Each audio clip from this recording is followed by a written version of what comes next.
Detroit is bleeding, Canada is rising, and China is tightening the noose. What was supposed to be a bold plan to bring manufacturing back to America has turned into a crisis at home. President Donald Trump's sweeping tariffs, pitched as a way to protect U.S. jobs, are now hammering Michigan's auto industry, the very heart of America's manufacturing pride. Steel and aluminum now cost 50% more to import. Auto parts from Canada, Mexico, India, and Asia are caught in a tangled web of taxes. Even electric vehicle makers are struggling to get the batteries they need, forcing production delays and driving prices higher for American families. The numbers tell the story. Billions lost in profits, assembly lines slowing, and the threat of layoffs spreading across the state. Meanwhile, America's rivals are playing a different game and winning. Canada is turning its vast oil reserves and critical minerals into powerful bargaining chips, refusing to be bullied into a bad deal. China is tightening control over rare earth supplies that the U.S. defense industry cannot survive without. This is no longer just a tariff battle, it's a test of endurance, leverage, and survival. And if the current trajectory holds, Michigan's auto industry could be the first casualty in a war that America might be losing from within. The tariff shockwave, the first cracks appeared in the summer of 2025, when the White House unleashed its most aggressive tariff package in decades, a move described by some economists as a controlled detonation in the heart of the global supply chain. The policy was blunt and unapologetic. Imported steel and aluminum, the backbone of every car frame, chassis, and structural component, was slapped with a punishing 50% duty. Canada, America's largest aluminum supplier, was stunned to find that non-USMCA goods would now face a 35% tariff, instantly reshaping the trade landscape that had been stable for years. Mexico was granted a temporary 90-day reprieve, a political olive branch in the hope of salvaging trade talks. But the sword still hangs overhead. If negotiations fail, Mexican metals and auto parts will be subject to the same crippling 50% duties. India, a key source of specialty alloys, fasteners, and precision-engineered components, saw its tariff rate surge to 50% overnight, choking off supplies critical for advanced manufacturing. Even the finishing touches of an automobile, the stitched leather seats from Italy, precision dashboard trims from Japan, high-end interior fabrics from South Korea, have been caught in the political crossfire. For an industry built on delicate, interlocking global supply chains, the shock was immediate and brutal. A car that rolls off an American assembly line today may still contain over 1,000 individual parts sourced from multiple continents, and every one of them must now pass through this new wall of tariffs. The pain is not confined to the big automakers in Detroit and Kentucky. Smaller U.S.-based suppliers, who depend on importing specialized subcomponents, are watching their margins evaporate before the parts even touch American soil. The ripple effects are everywhere. Freight costs are rising as suppliers scramble to find tariff-free routes. Production schedules are being rewritten. Warehouses are stockpiling what they can, fearful of future price hikes. In some factories, production lines slow to a crawl, as one missing component halts the entire process. And with costs climbing at every link in the chain, price increases are inevitable, meaning consumers will soon feel the pinch. What began as a bold economic maneuver has now become a pressure wave rolling through the entire automotive ecosystem. From the smelting plants in Quebec to the assembly robots in Michigan, the industry's old math, cheap imports feeding efficient domestic production, has been rewritten overnight, and no one knows where the breaking point will be. Detroit's balancing act. At first, the big three, General Motors, Ford, and Stellantis, tried to shield customers from the brunt of the trade war fallout, quietly absorbing billions in added costs in the hope that tensions between Washington and its trading partners would cool. For months, executives banked on political negotiations, temporary exemptions, and a return to stable supply chains. But patience is a luxury, and an expensive one. According to the Center for Automotive Research, the newly imposed 25% tariffs on autos and parts could swell industry costs by an estimated $108 billion in 2025 alone, and that's just the tip of the iceberg.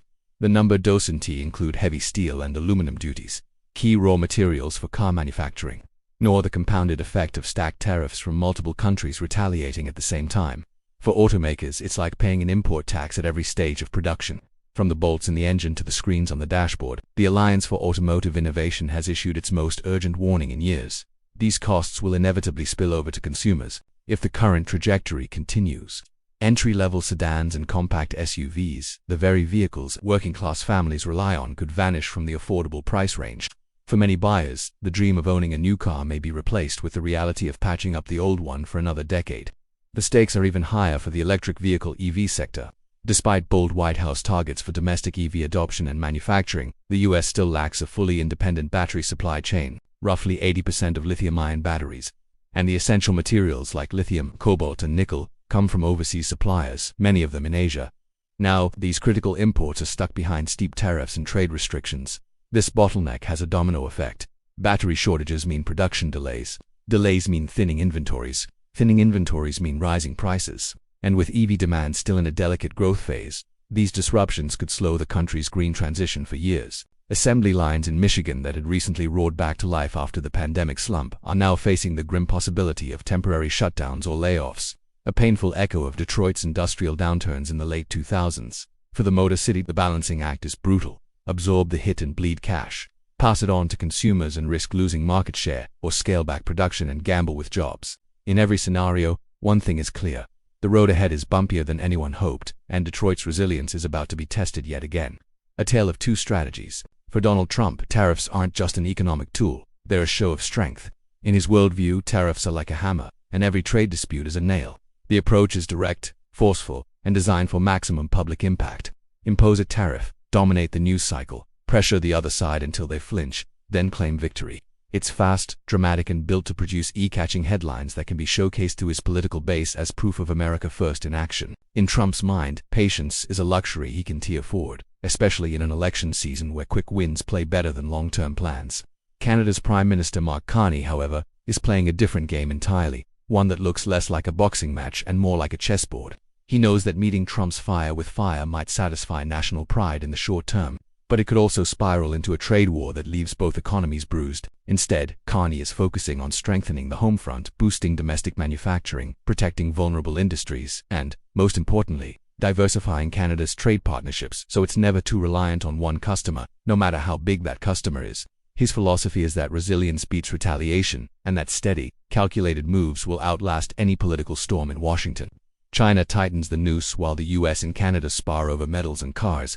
China is quietly exploiting a far more dangerous vulnerability: America's dependence on rare earth minerals. These materials are essential for defense manufacturing, advanced electronics, clean energy systems, and even electric vehicles.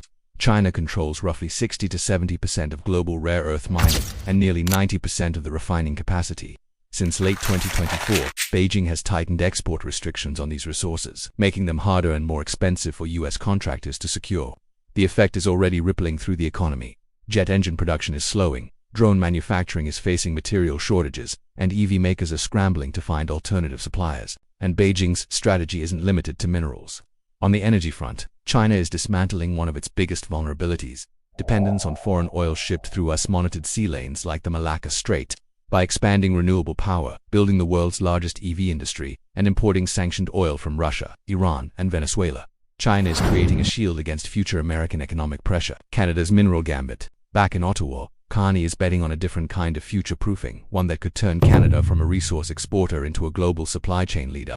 The country holds massive reserves of lithium, nickel, cobalt, copper, and rare earth elements, all critical for the clean energy transition, advanced defense systems, and AI hardware. Yet most of these resources are still undeveloped, and much of the refining happens overseas, often in China. Carney's One Canadian Economy Act aims to change that by slashing regulatory timelines for mining projects, encouraging domestic processing, and positioning Canada as a reliable alternative to Chinese supply chains.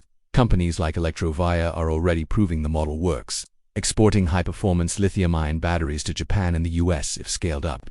This strategy wouldn't just strengthen Canada's economy, it would make the country indispensable to America's own technological and industrial future. The real test. Trump's tariff-first strategy seeks quick wins, but alienating Canada risks cutting off one of America's most stable and resource-rich partners. If the US loses easy access to Canadian minerals, it could face bottlenecks in EV production, AI development, and even critical defense manufacturing. Canada, meanwhile, is positioning itself to outlast the storm, not by matching tariffs dollar for dollar, but by making itself too valuable to ignore. Because in a trade war, the winner isn't the one who shouts the loudest. It's the one who can endure the longest, adapt the fastest, and hold the resources the other side can't live without. And right now, Canada and China seem to understand that lesson far better than Washington.